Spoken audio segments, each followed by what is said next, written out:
This is the Maharlika building. Cagayan Cafe. Wait lang. Video.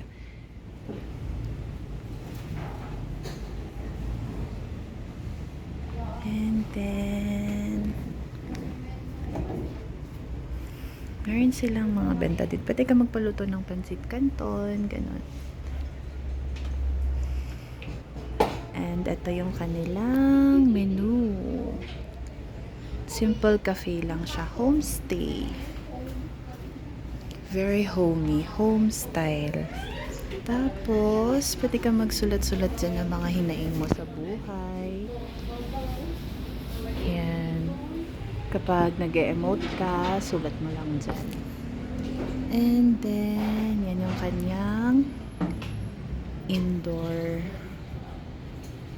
And yan siya. Ganyan. Dream big.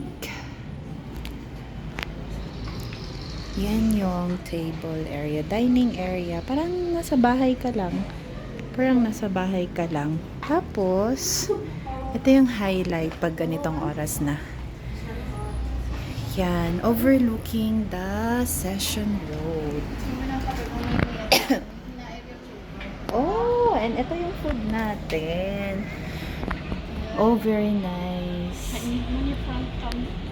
Pwede rin. And then, yan yung lumang baso ng lola. I like it. And yan ang ating evening snack. So, ang in-order ko is this. It's iced coffee bourbon. 80 pesos lang to. Tapos yan pa yung view mo. Very nice.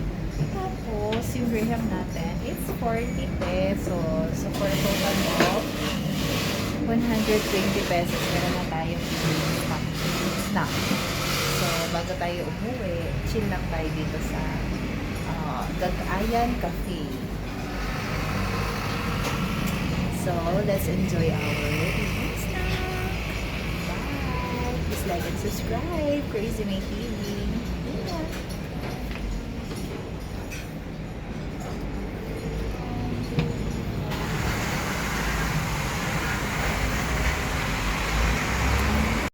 Mahilig ka rin lang kumain.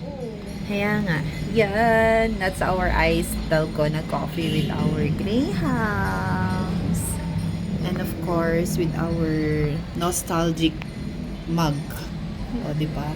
And our avocado shake with our graham. Tapos, tignan niyo naman yung view natin. Very nice.